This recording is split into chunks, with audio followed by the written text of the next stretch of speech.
Avec nous, Gaël Slimane, directeur général adjoint de l'Institut de sondage BVA. Bonjour Gaël Slimane. Comment vous votez sur rmc.fr aujourd'hui si je vous dis que je pense que les électeurs de gauche populaire ne se reconnaissent pas dans Mélenchon? Le sondeur que vous êtes, il pense quoi? Oui ou non? Ils pensent pas, ils mesurent, ils sondent. Et en l'occurrence, ce qu'on observe dans les sondages, sur les gros cumuls de sondages depuis ces derniers mois, c'est que Jean-Luc Mélenchon progresse tranquillement, en popularité beaucoup, en intention de vote c'est plus tranquille, mais à mon avis on va assister à une progression plus soutenue en ce début janvier parce qu'il est très présent médiatiquement et il est assez bon, il faut le reconnaître. Les catégories populaires, elles sont partagées à 70% entre Marine Le Pen et le candidat de gauche le plus important, c'est-à-dire François Hollande. Aujourd'hui, on est à un peu plus de 36% en faveur de Marine Le Pen et à 33-34% sur François Hollande. Donc les catégories populaires... Attendez, c'est important.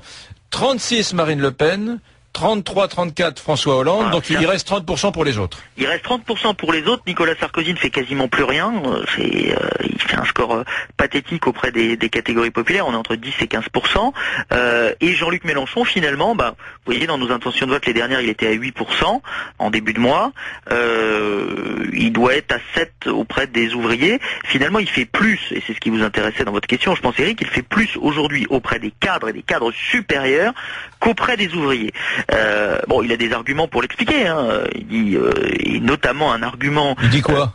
Il dit par exemple que son propos est très peu audible dans les médias, très peu diffusé et relayé par la télévision par rapport à celui de Marine Le Pen, et même si c'est en train de changer, c'est pour ça qu'il joue, c'est ce qu'il explique d'ailleurs avec...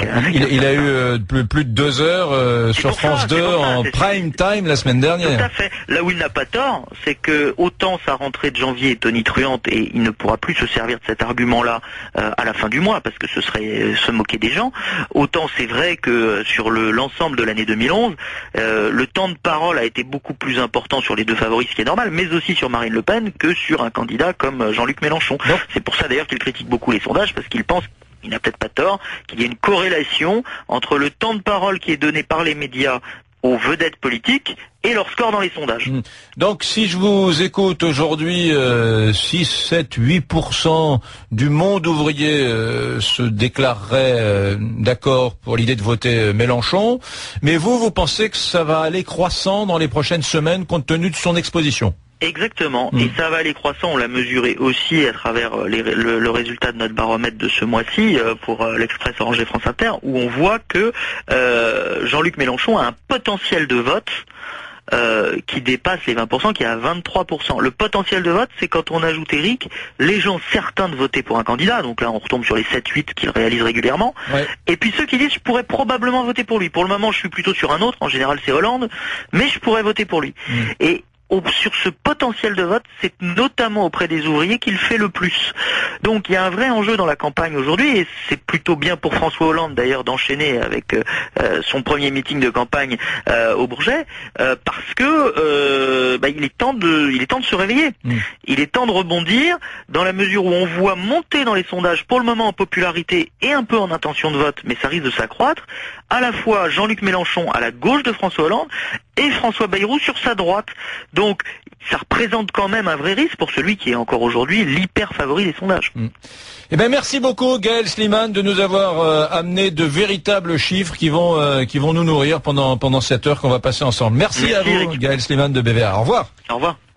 Voilà, je retrouve mes deux invités dans le studio de Carrément Brunet. Alexis Corbière, conseiller de Paris, premier adjoint à la mairie du 12e, secrétaire national du Parti de gauche, c'est donc un adjoint de Jean-Luc Mélenchon. Tiens, je résiste pas au plaisir de citer votre livre, il sort aujourd'hui. On en parlera une prochaine fois dans une émission. Je viendrai. Le parti de l'étrangère, Marine Le Pen contre l'histoire républicaine de la France. Ça touche à l'histoire et c'est pas notre sujet aujourd'hui, mais on en reparlera. Et puis, Florian Philippot est là. Bonjour Florian Philippot. Bonjour. Vous êtes directeur stratégique et porte-parole de la campagne de Marine Le Pen. Alors, je dois dire quand même, à votre endroit, Florian Philippot, que je viens de lire là une étude d'un doctorant, enfin d'un chercheur du Centre de recherche politique de Sciences Po, qui s'appelle Florent Gougou, et lui, il dit le vote ouvrier se tournera encore vers le Front National pour 2012. Bon, c'est pour vous dire que encore plus même. Beaucoup de gens ont des avis divergents.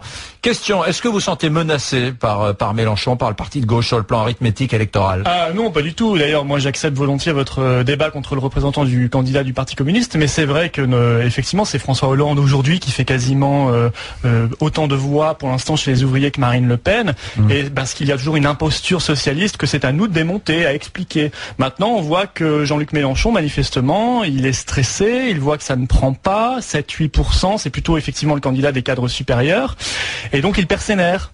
Moi, quand je l'entends hier attaquer Marine Le Pen, l'insulter, de dire que c'est une semi-démente, ça n'a pas de sens. Parlons politique, parlons projet contre projet. D'ailleurs, pourquoi faire dans la semi-insulte? Autant dire qu'elle est démente, ça sera mieux, voilà, ça sera plus conforme au personnage de Jean-Luc Mélenchon. Et puis je suis encore plus inquiet quand j'entends une autre expression que vous n'avez pas relayée, mais cette expression d'opération de nettoyage. On va faire une opération de nettoyage dans le milieu ouvrier par rapport... C'est Mélenchon qui dit ça. Oui, Mélenchon dit ça, ça veut dire quoi? Voilà, moi je demande qu'on arrête l'insulte, ça n'a pas de sens, c'est pas comme ça que Jean-Luc Mélenchon va espérer pouvoir remonter. Il faut qu'on aille sur le fond, sur le débat, projet contre projet. Marine Le Pen a présenté son projet, il est complètement en ligne. On attend toujours de l'autre côté, de la part de Mélenchon, mais de la part de tous les autres candidats également, un vrai projet, des vraies propositions concrètes, et puis qu'on parle un peu sur le fond, qu'on redevienne un peu sérieux. Voilà, que Jean-Luc Mélenchon retrouve ses nerfs. Alexis Corbière, vous allez répondre, mais l'homme de gauche que vous êtes, Alexis Corbière, oui, voilà, proche de Mélenchon, encore une fois conseiller de Paris du 12e arrondissement. C'est vrai que ça doit être agaçant pour vous de voir que ce Mélenchon un peu ouvriériste, je dis pas de gauche, mais ce Mélenchon qui exalte la culture ouvrière, bien sûr, je le dis, c'est plein de noblesse, le prenez pas mal, que ce Mélenchon est finalement crédité au pire de 2% de l'ensemble du vote ouvrier, et au mieux, quand j'ai écouté Gaël Sliman à l'instant de BVA, de 7-8%. C'est pas grand-chose quand on est un parti ouvrier d'avoir que 7-8% du vote de tous les ouvriers. Ça veut dire qu'il y a 93% des ouvriers qui voteraient pas là aujourd'hui, selon ce sondeur, pour votre champion. C'est faiblard. Moi j'ai écouté ce que disait Gaël Sliman. Il dit qu'aujourd'hui la tendance c'est la forte progression du vote Mélenchon, intention de vote, et ça c'est un élément marquant. Il y a une étude de l'Ipsos qui vient d'être faite suite à l'émission de Jean-Luc Mélenchon qui dit la bonne opinion, c'est comme ça que c'est exprimé, la bonne opinion des ouvriers vis-à-vis de Jean-Luc Mélenchon est de 43% alors qu'elle est de 41% vis-à-vis de Marine Le Pen. Moi il y a une chose que je veux démonter vis-à-vis de aujourd'hui du discours qui est porté sur le vote ouvrier. Et c'est important, je vais prendre le temps de 2 secondes de le développer un peu, c'est que contrairement à ce qui est dit... Il est en train de m'annoncer que ça va être très long. Non, pas du tout. Stratégie Corbière. Pas du tout, Eric. Non, mais parce que là-dessus, j'aimerais être entendu. Les ouvriers ne votent pas Front National. C'est faux. De quoi parle-t-on? Le premier comportement électoral des ouvriers, c'est l'abstention. C'est l'abstention. 70% des ouvriers s'abstiennent lors des élections. Et dernièrement, lors des élections cantonales ou régionales, c'était le cas, 70% des ouvriers se sont abstenus. Et des études sorties des urnes sont les seules, les plus rigoureuses, admettons-le, démontrent que sur ceux qui sont allés voter, seulement 22% aux élections régionales et 24% aux élections cantonales ont voté Front National. Ce qui reporté à l'ensemble des ouvriers signifie 6% ou 8%. Plus de 90% des ouvriers ne votent pas Front National. Le Front de gauche est une force politique nouvelle. Mais d'abord, écoutez-moi Philippot, aujourd'hui il y a une opération d'enfumage qui vise à profiter au Parti Socialiste et à l'UMP et à faire peur avec le vote Front National. Et à dire que les ouvriers, vous bénéficiez aujourd'hui, même un journal comme Libération, titre la dernière fois que 30% des gens sont prêts à voter FN, ce qui est un mensonge éhonté, en additionnant ceux qui disent qu'ils ont voté FN et ceux qui disent qu'ils ne voteront probablement pas FN. Ils ont mis dans les 30% ceux qui disent écoutez, je ne voterai probablement pas. Il y a des années, il y a des années, vous dénonciez le système, aujourd'hui vous faites partie du système. Vous êtes dans la bande des 4. On ne parle que de vous, vous êtes invités partout pour faire peur. Eh ben oui. Non mais je vois qu'il perd aussi ses nerfs. Ils ont l'air bien énervés chez les Mélenchon. Florian Philippot, il faut retrouver son calme, on va débattre du fond, du protectionnisme, de l'euro, de tout ce que vous voulez. Hier Marine Le Pen était à Sochaux, elle a rencontré les ouvriers de PSA qui souffrent, l'accueil était excellent. Grand événement, Marine Le Pen a rencontré des ouvriers. Il y avait aussi effectivement des gens du Front de gauche. vrai en débat sur le terrain, ça s'est bien passé d'ailleurs. Mais le problème de Jean-Luc Mélenchon, le problème de Jean-Luc Mélenchon, c'est quoi? C'est que on le sait déjà, il va appeler, si Hollande est au second tour, à voter Hollande, Parti socialiste. Mais à quoi ça rime alors? Quel est l'intérêt de voter Mélenchon si on sait que c'est un rabatteur de voix pour le Parti socialiste? En plus, Mélenchon, je dirais là, il y a une cohérence. Il a effectivement passé 31 ans comme responsable, ministre, sénateur, ce que vous voulez, du Parti socialiste. Il a donc accompagné une politique jusqu'en 2008 qui était quand même très libérale, qui était ultra libérale. Je vais dire une politique européiste, une politique qui a fait mal. Je vais vous répondre là-dessus. C'est ça le débat. Il faut pas s'énerver, monsieur Corbière. Il faut pas s'énerver. Il faut rester calme. Il faut aller sur le débat. C'est un excellent argument. Stratège de la com du Front National, je dirais la même chose. Alors, les gens pensent comme ça et ils ont raison de penser comme ça. C'est une vraie question. Lors des dernières élections, Marine Le Pen était directrice stratégique de campagne de Jean-Marie Le Pen. Et dans le matériel de campagne que vous avez édité, Jean-Marie Le Pen est en photo avec Ronald Reagan. Vous disiez c'est un des géants du XXe siècle et vous félicitiez qu'il avait mené le choc libéral aux États-Unis. À l'époque, vous revendiquiez la retraite à 67 ans. On va parler du passé du Front National. Vous avez méprisé la classe ouvrière pendant des années. Vous n'arrivez pas à parler de l'avenir et de l'élection présente. Vous êtes félicité toujours de toutes les mesures libérales. Non, mais c'est vous qui parlez du passé. Expliquez, les ouvriers ont de la mémoire. Vous avez longtemps expliqué qu'il fallait travailler jusqu'à 67 ans. Marine Le Pen le disait il y a encore 5 ans. Faudra vous m'expliquer pour quelle raison vous avez changé d'avis. De plus, là, au mois de septembre dernier, vous n'avez pas vu que la crise économique est passée par là? Vous n'avez pas vu qu'il y avait une crise économique? Vous n'avez pas vu que le monde s'est ouvert malheureusement de manière déraisonnable? Vous étiez dans une mondialisation ultra-libérale? À 67 ans. Pour quelle raison vous étiez pour des mesures libérales il y a 5 ans? Jean-Luc Mélenchon, il était dans des gouvernements qui ont tout privatisé, des gouvernements qui ont fait des cadeaux fiscaux aux plus riches. Il a mis la retraite à 60 ans. Il est de gauche, bien sûr, il est de gauche. Bien sûr, tout le monde est de gauche. Quand on regarde son programme, on a l'impression de voir 81, mais c'est les espoirs douchés. C'est les espoirs douchés. Ça a duré 6 mois. Ça a duré 6 mois. Très bien. À l'époque, le FN était contre. Ça a duré 6 mois. Qu'est-ce que vous avez fait ensuite? Une seconde. Voilà, je rappelle à ceux qui prennent carrément Brunet en cours qu'on parle du vote ouvrier, que je pense que pour des raisons arithmétiques, c'est pas idéologique. Ça me paraît difficile que les classes populaires votent demain pour Mélenchon. Ce que je vous demande aujourd'hui sur rmc.fr, c'est de voter carrément pour, carrément contre cette proposition. Je pense que les classes populaires ne se reconnaissent pas dans le vote Mélenchon. C'est assez âpre. Il y a Alexis Corbière du Front de gauche qui est avec moi et Florian Philippot du Front National qui était Alexis Corbière du Front de gauche et Florian Philippot du Front National. J'ai reçu quelques mails sur carrémentbrunet@rmc.fr qui me disaient attention, c'était inaudible à la fin. Donc je fais comme François Hollande il n'y a pas longtemps à propos des 60 000 emplois. Je tape du poing sur la table avec virilité pour vous dire c'est moi le patron et vous parlez chacun à votre tour. À propos de parler chacun à son tour, on écoute tout de suite Jean-Luc Mélenchon. C'était hier soir lors du meeting de Metz, la fameuse petite phrase qui a généré beaucoup de commentaires. C'est une scène artificielle. 3 candidats du oui au traité de Lisbonne. Et puis, ceux qui ne veulent pas de ça sont invités à confier leur sort à une semi-démente qui propose des solutions à une personne ne peut croire sérieusement, qui est Madame Le Pen. Mais nous avons commencé notre grande opération de nettoyage, la bataille pour reconquérir les cœurs et les esprits là où ils se sont égarés, et pour ceux qui sont infestés pour toujours, leur dire ce que nous pensons de leurs bêtises. Voilà, et réponse de la bergère au berger, c'était ce matin sur iTélé, Marine Le Pen. Monsieur Mélenchon, persénère, mais je comprends, c'est quand même pitié de voir quelqu'un qui se présente comme étant le défenseur des ouvriers n'attirer la confiance que de 2% des intentions de vote des ouvriers. Mais c'est pas l'homme qui m'inquiète. Non, ce qui m'inquiète, c'est cette utilisation du terme nettoyage politique qui rappelle furieusement le nettoyage ethnique. Il a commis un vrai dérapage. Ça n'est pas en m'insultant qu'il va attirer les votes des ouvriers, c'est qu'il connaît bien mal les valeurs des ouvriers. Bon, alors, Alexis Corbière du Front de gauche, d'abord, est-ce qu'il y a dérapage? Est-ce qu'il y a dérapage ou dérapage contrôlé? Parfois, on fait des dérapages contrôlés. C'était le Karcher de Sarkozy qui, j'imagine, avait été réfléchi en amont parce qu'on voulait impacter le vote ouvrier avec peut-être des formules qui sont précisément impactantes. C'est peut-être ce qu'a voulu faire Mélenchon.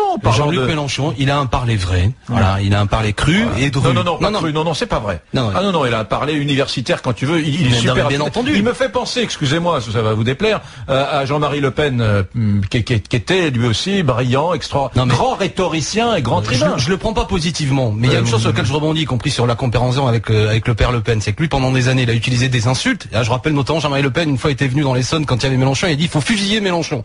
Donc dans le vocabulaire fleuri, on va pas découvrir dans ce coup un FN qui s'évanouit parce qu'on parle clairement. Nous, on pense que ce que raconte le FN est absolument absurde sur beaucoup de propositions. Je vois bien que Marine Le Pen, elle essaie de nous englober en disant qu'on serait charmant dans la vie. Je rappelle qu'elle fait un procès plaît à Jean-Luc Mélenchon, donc elle nous adore pas tant que ça dans la vie privée, contrairement à ce qu'elle veut faire croire. Elle faisait référence peut-être au petit extrait qu'on a vu dans l'émission de France 2 la semaine dernière, où Mélenchon était invité pendant 2 heures. Cette occasion, on les voyait au Parlement européen se saluer avec une certaine courtoisie. Mais je rappelle que la discussion, et je le dis à ceux qui ont regardé cette émission, ne montrait pas une connivence entre Marine Le Pen et Jean-Luc Mélenchon, mais au contraire, il parlait du fait que Marine Le Pen venait de l'attaquer en justice. Elle nous fait un procès, je le dis à tous nos amis qui nous écoutent, elle nous attaque en justice. Mais il a dit que revenons au débat. La famille politique dont vous vous réclamez, elle est effectivement liée à cette histoire-là. Mais il vaut mieux que ça. J'aimerais dire. Florian Philippot, parce que il vaut mieux que ça, monsieur Mélenchon. Non, mais il vaut beaucoup. Vous avez raison. Allez, on va parler du fond, parce que moi j'en ai marre de ces histoires d'insultes, d'injures. On va parler d'un vrai débat de fond. On va parler du fond. À moins que vous n'ayez pas envie. Non, mais précisément. Allez-y, Alexis. Ensuite, le fond suivant, c'est que vous ne proposez rien, mais on va parler de vos propositions. Non, les nôtres, c'est l'augmentation du SMIC et l'injure, mais jamais dans vos propositions. Moi, je veux parler de nos propositions. Voilà. Alors, écoutez, moi, je suis pour le SMIC à 1700 €. Voilà, vous proposez de reprendre une partie du salaire indirect pour les reverser aux salariés. Votre proposition, c'est donne-moi ta montre et je te dirai l'heure. Les ouvriers gagnent déjà 200 € dans le salaire indirect. Vous les reversez. Que chaque travailleur regarde sa fiche de paye. Et Marine Le Pen, elle veut prendre une partie qui est du salaire différé de ses cotisations pour les mettre directement. J'entends l'argument que vous venez de me dire, Florian Philippot, la baguette magique. Vous avez le même argument que la droite. Et vous êtes vous aussi un austéritaire. J'ai entendu ce que disait Marine Le Pen. Nous disons, faut recréer les 60 000 postes d'enseignants et recréer des postes dans la fonction publique. Vous vous y refusez. Et la seule chose que vous faites, et d'ailleurs vous m'avez menti la dernière fois qu'on a discuté, en disant que dans l'éducation nationale, je vous l'avais dit, que vous étiez contre le fait de revenir sur les suppressions de postes d'enseignants. Vous avez dit, j'ai regardé votre projet, et vous avez le même argument. C'est-à-dire que les 60 000 postes d'enseignants qui ont été supprimés par la droite, vous ne reviendrez pas là-dessus, donc vous êtes d'accord avec Nicolas Sarkozy. On arrête le 1 sur 2, mais on ne crée pas de postes en plus. Merci de le reconnaître. Florian Philippot du Front National. Je termine. Et vous aussi, vous allez créer des choses. Écoutez bien, 40 000 places de prison. Là, il y a un projet de société et là-dessus, on est en radical désaccord. Voilà. Et que chacun l'entende. Le Front National, il est pour créer des postes de places de prison. Avec le Front de gauche, il y aura un service public de meilleure qualité. Attendez, il leur faut quand même des places de prison. Il y a des prisonniers qui sont entassés. Si c'est que ça votre politique, ce que vous avez proposé pour le pays, le Front National a un grand projet pour le pays, 40 000 places supplémentaires pour les prisons. Florian Philippot du Front National répond à Alexis Corbière. Notre projet politique, il fait 100 pages. J'ai rien vu de votre côté. Il y a effectivement des places de prison parce qu'on nous mettra au niveau de la Union européenne parce qu'il y a un problème d'insécurité en France si vous ne le savez pas. Mais ça, je crois que Mélenchon le dit. Mais je vais expliquer autre chose. Là, je vois qu'effectivement, vous refusez d'aller sur le débat de fond et vous nous dites, je vais faire une baguette magique à un SMIC à 1700 €. Mais moi, je voudrais un SMIC à 2000 € si je pouvais, si je voulais. Je voudrais effectivement qu'il y ait 80 000 professeurs en plus si je voulais. Mais il y a un petit problème de dette publique. Vous n'êtes pas au courant? Il y a un petit problème de déficit public. Alors la proposition concrète que propose Marine Le Pen dans le cadre d'un protectionnisme aux frontières nationales, parce que c'est ça la vraie question, c'est la question de la réindustrialisation et des protections aux frontières, et donc de rompre avec ce modèle européen. Et là, on vous entend pas là-dessus. Ce qu'elle propose, c'est de prendre en charge par l'État. Laissez-moi parler, je vous ai laissé parler. C'est de prendre en charge 200 € de cotisation sociale par l'État pour effectivement jusqu'à 1,4 fois le SMIC, c'est-à-dire 1500 € net par mois, augmenter immédiatement les salaires de 200 €, contrairement à la TVA antisociale, la TVA patronale de Sarkozy, contrairement à votre baguette magique, 1700 €. Alors oui, alors toutes les TPE vont fermer du jour au lendemain. Vous mettez le SMIC à 1700 €, elles ferment toutes du jour au lendemain, on perd 1 million d'emplois. C'est ça votre politique. Et puis par ailleurs, ce sera compensé par une taxe aux frontières sur les importations, au-delà du système de droits de douane qui frappe la concurrence déloyale venue d'Inde, venue de Chine, du Bangladesh, etc. Une taxe de 3% sur les produits, effectivement, une contribution sociale à l'importation qui favorisera l'industrie nationale, parce que contrairement à la TVA sociale, la TVA antisociale de Sarkozy, elle ne frappera pas la production nationale, et ça permettra de financer les choses, parce que votre projet, il est magnifique, il est magique, mais il n'est pas du tout financé. Et vous ignorez les problèmes de dette et de déficit public, parce que Eric qui m'appelle, Bernard qui m'appelle. C'est le désaccord de fond avec le Front National. Nous, on est pour une autre répartition des richesses. On dit qu'en 25 ans, on a perdu 10 points dans la richesse produite qui est partie des poches du travail vers le capital. Et le Front National, lui, ne veut jamais revenir là-dessus. Vous êtes sûr dans le constat, mais jamais dans la proposition. Alors par un système fiscal notamment, et par la loi. Mais quoi, vous êtes radicalement contre. On a une proposition qui est pas un écart de salaire de 1 à 20 dans l'entreprise. Attendez,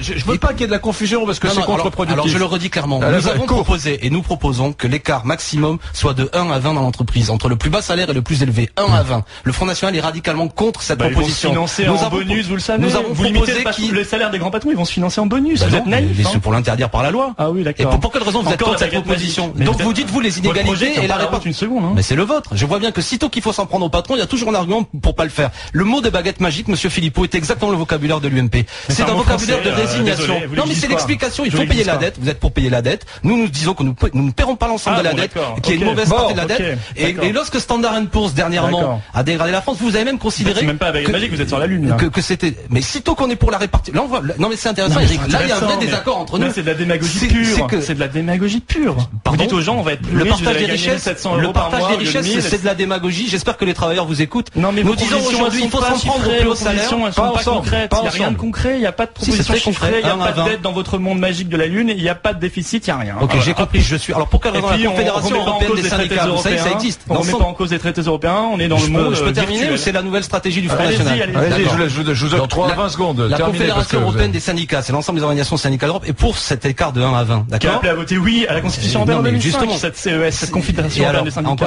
Elle est vachement du côté des travailleurs. Elle a appelé à voter oui à cette Constitution ultra-libérale. Un à 20.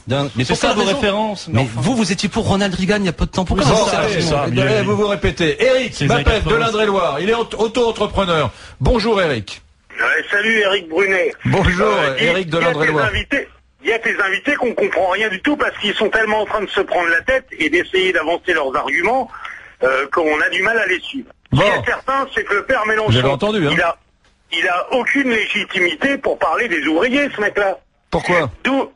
D'abord, je pense qu'il a fait partie de ceux qui ont cassé la croûte avec à l'époque de Mitterrand, d'accord? Ça, il oublie d'en parler. Et aujourd'hui, je dirais qu'il parle même pas le même langage que les ouvriers. Est-ce que son pote qu'il défend là, est-ce qu'il se rend compte que Mélenchon, il est loin de savoir dire bonjour même à un ouvrier? Quand je le vois dans les reportages, Mélenchon, ça c'est un bobo, un vrai bobo de gauche. Le mec, il a su sentir le vent tourner. Il y a, le facteur qui est parti. Mélenchon, il s'est dit, voilà, il faut que je me trouve une position parce que sinon je ne suis plus rien. Parce que lui, c'est certainement un mec très instruit, Mélenchon, très éduqué. Par contre, c'est pas du tout un représentant des ouvriers. Oui, mais alors de ce point de vue-là, Marine Le Pen est aussi quelqu'un d'assez instruit et éduqué, Eric. Oui. Effectivement, alors je vais pas défendre Marine Le Pen parce que c'est pas ma tasse de thé. Par contre, je pense que Marine Le Pen, elle est malheureusement ou heureusement parce que... Ah, ça a coupé, on a perdu Eric. Il a été victime d'un attentat en Indre-et-Loire. Voilà, on a voulu lui couper le sifflet. Bernard, attendez, on va en profiter pour écouter Bernard qui m'appelle du Nord et on a de plus en plus d'auditeurs dans le Nord RMC. Bonjour Bernard. Bonjour Eric. Alors Mélenchon, pour vous, il a une chance de capter de façon massive cet électorat ouvrier ou c'est difficile?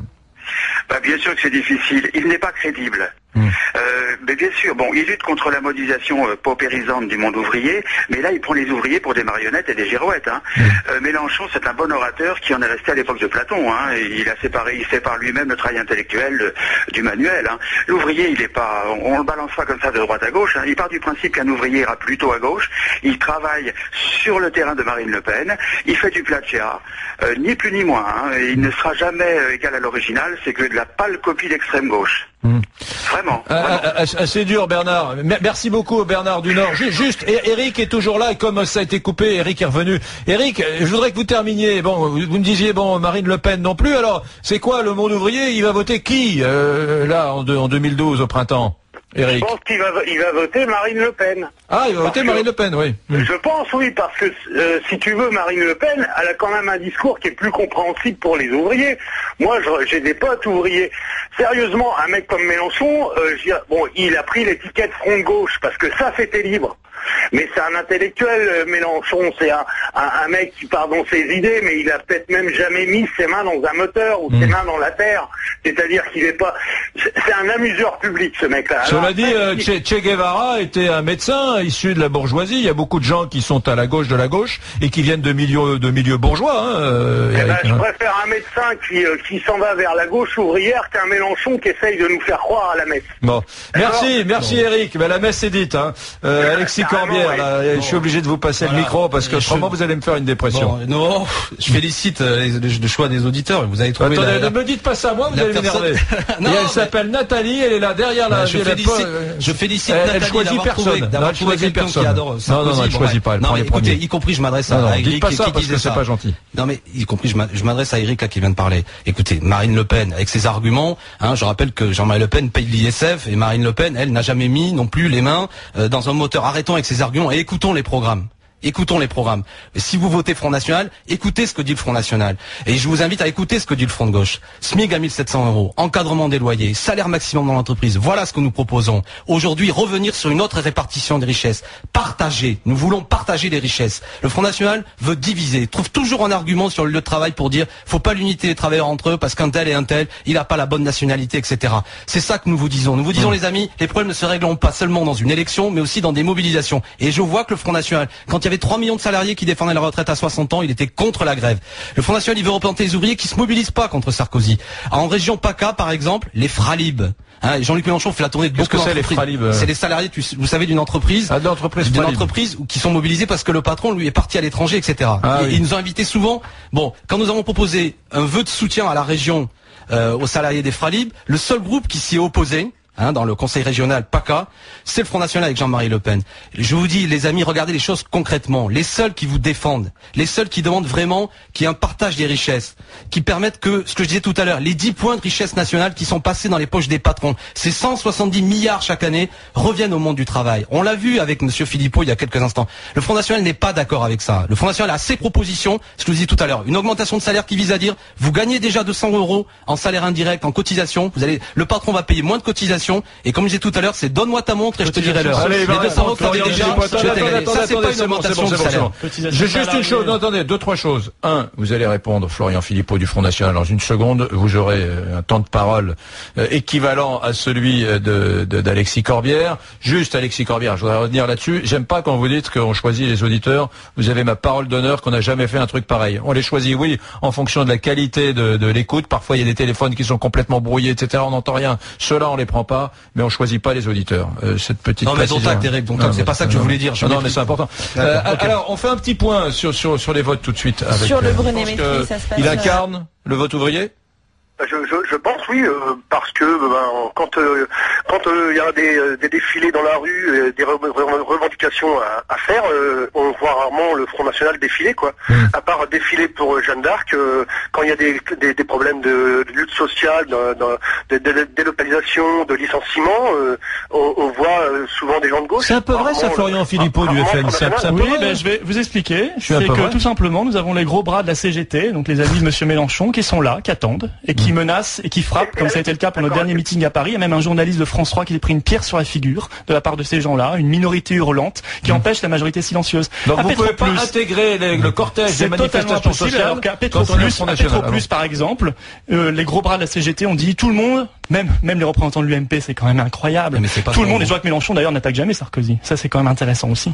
Eh bien tout le monde, sauf Marine Le Pen, parce qu'il y aura les gros bras de la CGT qui l'attendront. Or nous avons reçu énormément de courriers de salariés de Petroplus directement envoyés à Marine et à son équipe de campagne pour dire, eh bien écoutez, on peut pas vous voir parce qu'on nous en empêche, parce qu'il y a une minorité hurlante qui empêche la majorité silencieuse de parler avec vous, mais nous on est avec vous, on vous soutient et on aimerait vous voir. Voilà pour la réponse du Front National.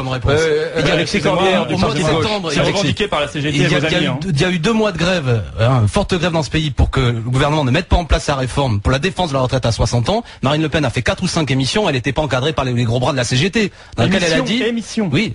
Marine Le Pen a fait 3 ou 4 émissions où elle a condamné les grèves et les manifestations. Elle a jamais condamné les grèves. Elle a condamné. Vous êtes un menteur. Elle a jamais condamné les grèves. Elle a condamné le syndicalisme français actuel. Elle ne représente plus rien. Elle a dit faut que ça s'arrête. Un syndicalisme qui n'a fait que trahir les travailleurs français. Vous entendez ce qu'a dit Marine Le Pen? Non, elle a pas dit. Elle a dit qu'il fallait que la grève s'arrête. Écoutez, Éric Brunet fait une prochaine émission. Les salariés sont seuls. On a les moyens. dénoncé le syndicalisme français actuel sclérosé qui ne représente plus que lui-même dans le pays. Non mais c'est important. Je vous laisse. Il faut des syndicats libres. Les travailleurs français doivent se souvenir de la réalité. Il y avait une grève dans le pays et qu'a fait Marine Le Pen? Elle a passé son temps à critiquer les organisations syndicales et même. Elles ont trahi les travailleurs. D'accord, donc quand il y a une grève, on voit le rôle du Front National. Il a voté oui à la Constitution européenne. Stop. Mais là, ça fait trahison sur toute la ligne. Alors, écoutez la vérité. Non, mais je termine là-dessus, c'est important. Parce que c'est pas, pour que le Front National, quand ça bouge dans le pays, quand les travailleurs se mobilisent, ils nous tirent dans le dos. Et ils disent systématiquement ne manifestez pas. Moi, je crois que ça, c'est important. Les gens doivent comprendre combien il y a une similitude sur les propositions libérales entre ce que propose le Front National et ce que propose l'UMP. Et ça, les travailleurs l'ont pas oublié. Dans le passé, vous étiez pour la retraite à 67 ans, parce qu'il y a eu une grève où vous avez changé, vous êtes contre toutes nos propositions. Sinon, je vais vous renvoyer à l'URSS. Et votre projet, c'est le droit. pour les patrons français d'exploiter seulement des travailleurs français. Voilà, nous, on a une autre ambition, le partage des richesses. Et croyez-moi, on va gagner. Et vous soutenez Brejnev encore ou... Premier adjoint à la mairie du 12e et secrétaire national du Parti de gauche que vous venez d'entendre. Et face à lui, Florian Philippot, qui est directeur stratégique et porte-parole de campagne de Marine Le Pen. L'enjeu de cet échange enflammé, oui, je sais, par instant, on s'entendait mal, mais c'est comme ça parfois dans la vie, quand on s'engueule, eh ben on parle les uns sur les autres, et j'ai eu beau essayer de les calmer, je n'y suis pas parvenu. En tout cas, l'enjeu, vous l'avez compris, c'était la réflexion, le vote sur les classes populaires. Vont-elles se reconnaître dans le vote Mélenchon? Je n'en suis pas personnellement certain, pas pour des raisons idéologiques, parce que je pense que le vote ouvrier est solidement implanté dans les bassins ouvriers où le Front National est présent, et j'imagine pas que ça migre comme ça. Mais les sondeurs disent quand même que ça bouge et que ça frémit un peu. Donc chacun se fera son opinion. Quel est, Alice Desgorces, le résultat du Brunet-Métry, s'il vous plaît? J'en rappelle l'intitulé. D'abord, Eric, vous venez de lire que les classes populaires ne se reconnaissent pas dans le vote Mélenchon, pardon. Vous êtes, résultat final, à 55% carrément pour, et donc à 45% carrément contre. C'est assez partagé. Entendu. Merci à vous deux. Brigitte Lahaye, bonjour. Bonjour Eric, vous avez remarqué quand les extrêmes se touchent, c'est chaud. Hein. Ouais, c'est d'accord.